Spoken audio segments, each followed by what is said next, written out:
The official reveal has finally happened. The Avengers Tower is upon us. Let's check it out. Hello everyone, welcome to Second Brick to the Left. Here we talk about LEGO set news, reviews and tips. Before we dive in, please be sure to hit the subscribe button so you don't miss out on future videos. The rumours have been circulating for months and leaked images had started to surface, but now LEGO have officially revealed the Avengers Tower. The Avengers Tower has an item number of 76269 and has 5,201 pieces, making it the largest LEGO Marvel set ever released. It will be available from the 24th of November 2023. If you're a member of LEGO Insiders, formerly LEGO VIP, and you order the Avengers Tower from the 24th to the 27th of November, you'll qualify for a free gift with purchase. Terms and conditions do apply, so please check out lego.com. This set features a taxi with 4 minifigures, including Black Panther, 2 Outriders, and a taxi driver. Now back to the tower. The Avengers Tower Lego set features the massive headquarters of the Avengers, a Quinjet, a Leviathan, and 2 Chitauri chariots. Once built, the Avengers Tower will measure over 90 centimetres tall, or 35.5 inches. The tower is absolutely stunning.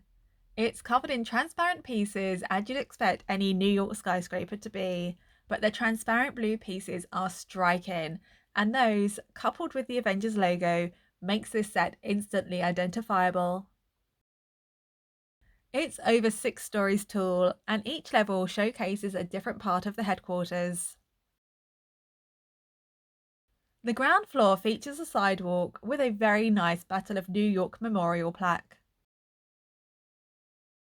You can access the interior of the tower with a large removable section at the front, as well as removable pieces at the top. The interior has a good amount of detail. There's a lab, a small version of the Iron Man armory, and plenty of accessories so you can recreate many iconic scenes. If you're looking for accuracy, this might not be the best place. For example, there's the interrogation scene with Loki, which took place on the helicarrier. However, if you're looking for nostalgia and fan servicey moments, this set has you covered. More on that later. It does come with modular connector holes on the base, so you can connect it to the Daily Bugle, the Sanctum Sanctorum, or other modular buildings you may have. The Quinjet that is included is a far cry from the version released earlier this year. It's been scaled down, and with the way Nick Fury is sat back like that, it looks like they've updated to recliner seats. I guess they needed to though if they didn't want to chop off the pilot's head. The Leviathan has also been scaled down. I don't hate that as I think it works with the scale of the tower. It looks like it would be a fun build, and it does come with a transparent stand. The Chitauri Flyers are a nice addition, and I like Loki's chariot. I might bricklink the pieces for that actually. Let's talk minifigures, because there are a lot of them. Before we do, let's just clarify the numbers as there are 32 characters. There are 31 figures, of which 29 are minifigures, 1 is a nano figure, and 1 is a large Hulk-shaped figure. Plus, there is a brick-built character. The LEGO website is a little unclear, so hopefully that helps clear things up for you. The Avengers Tower will now top the list of sets with the most number of minifigures, dethroning the 2016 Death Star, which had 27. There are some good figures and some questionable ones, so let's go through the characters. Up first is Thor, who is sporting a new hairstyle for him. Next we've got Tony Stark. We've seen this version of him in this shirt a couple of times before. Next we've got a couple of Iron Man suits. There's the Mark 6 with some pretty beaten up printing, that looks quite good. And the Mark 7, which is the version from the 2023 Quinjet. There are two Captain Americas in this set, which is a nod to that scene in Endgame where Captain America fights himself. I love the people at Lego that came up with the idea of including this and arranging this picture. That certainly is America's arse. Although I can see this as a waste of a minifigure place that could have been given to insert the name of your missing favourite Avenger character here. Next is Black Widow, and I must say they have not skimped on her printing. Her torso, legs and arms are covered in printed details. Although Black Widow and Hawkeye must shop at the same place, as Hawkeye has the exact same legs, and so does Falcon. We'll get to him soon. This is a new version of Hawkeye with the same hair as the current CMF Hawkeye. I quite like this version with the red. We've seen this version of Nick Fury a few times before, but it's not like his look particularly changes. Next is Wanda, or Scarlet Witch. We had this version of her in the Endgame Final Battle set. Next is Vision, who may very well be the best minifigure here. He's covered in impressive printing, and he's got partially transparent legs. His cape also has some transparency. The detail on him is absolutely great, I love it. Next is Falcon. This is a new version of him, although as I mentioned earlier, he's been shopping with Black Widow and Hawkeye. His wings look really cool.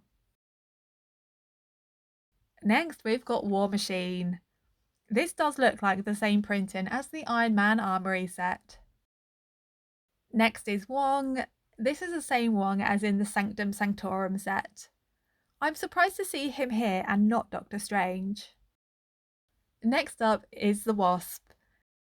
And can we just admire those wings? They are stunning. She also has an updated helmet, which looks very cool. She is one of my favourite minifigures in this set, and yes, it's because of those wings. Next is a new version of Ultron. The printing on him is really impressive and detailed, but the arms are such a letdown in comparison. I think there should have been some printing on those. Next is Loki. This is the exact same Loki that we saw in the 2023 Quinjet, and he does come with the hairpiece in the Avengers Tower too. He's a great Loki minifigure though. He's my favourite Avengers character. Next is Alexander Pierce. That's a boring addition in my opinion, although I think he's just reused parts, so it's not the end of the world. There are 4 Chitauri soldiers, warriors, or whatever you want to call them. I know some people dislike there being so many duplicates, but I don't mind. You can recreate some action scenes with them. I don't think it would really be a fair fight with all of the Avengers versus just one soldier. Next is a new version of the Hulk with a head that can now turn. There's an Ant-Man nano figure. We've seen him a few times before. We've got a few S.H.I.E.L.D. agents. There's nothing super special about them, except one of them is Tony Stark in disguise.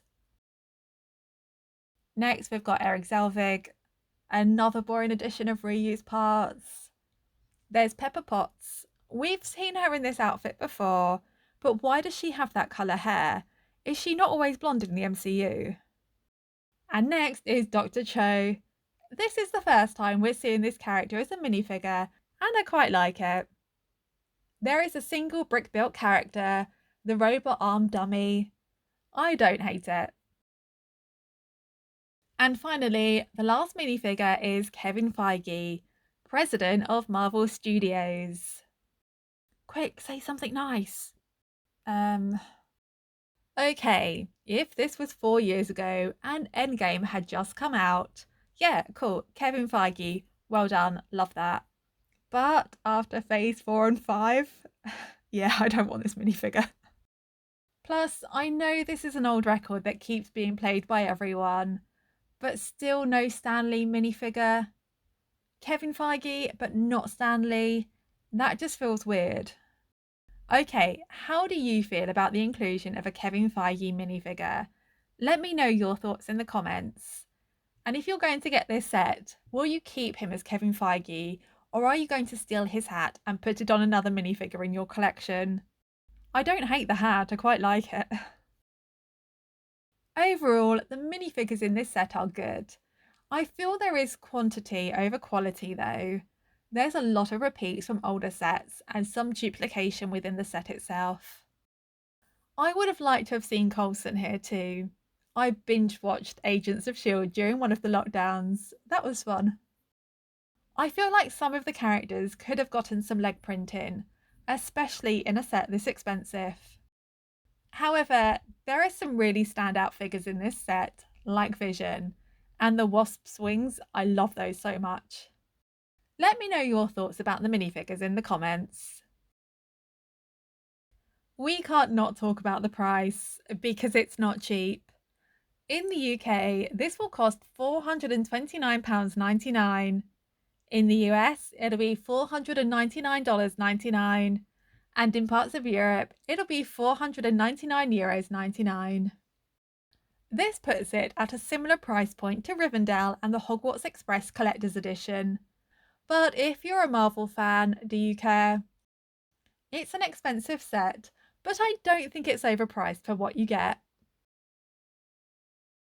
Overall, this is a great set, and I can imagine it being a big seller. It does look impressive. The build, the size, and the way it all comes together is done really nicely. Even if you forget about some of the less than interesting minifigures, it's still a great set with some awesome characters. What are your thoughts about this new set? Will you get it? Let me know in the comments. I won't be getting this on day one.